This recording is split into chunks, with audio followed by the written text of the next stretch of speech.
Et nous voilà au domaine Pujol avec la cuvée au gré des grès 2019.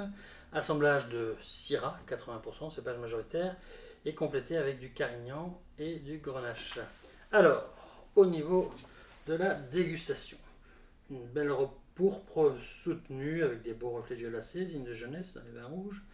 Viscosité, belle viscosité, on voit que ça pleure bien sur la paroi du verre. Le premier nez.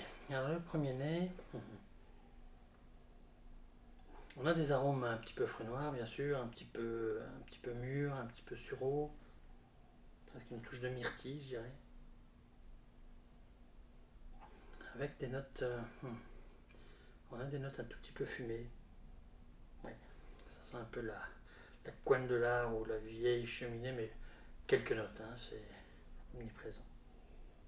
Et quand on travaille, ça vient un petit peu plus fort sur ce côté un petit peu fumé. Donc c'est bien là. Un peu des notes épicées, presque à la noix de muscade, comme ça. Très joli nez, malgré son jeune âge.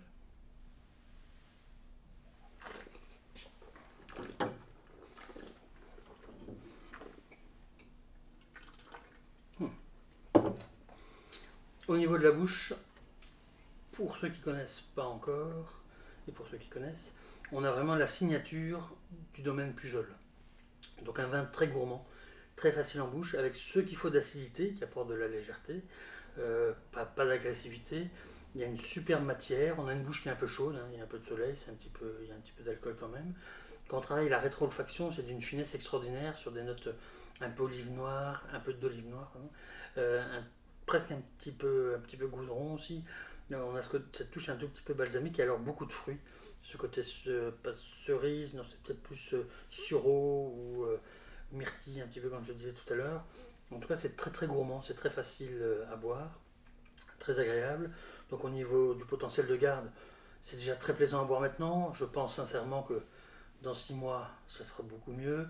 Et on peut garder ça encore une petite huitaine d'années en cave. Je crois qu'il n'y a aucun problème, quoi. Ça va évoluer, ça va faire des super bouteilles avec un rapport qualité-prix extraordinaire.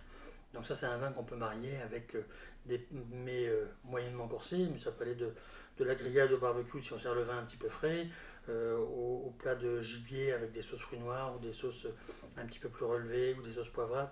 Je pense que ça pourrait bien fonctionner aussi. Donc maintenant, il n'y a plus qu'à essayer pour vous. Bonne dégustation, au revoir.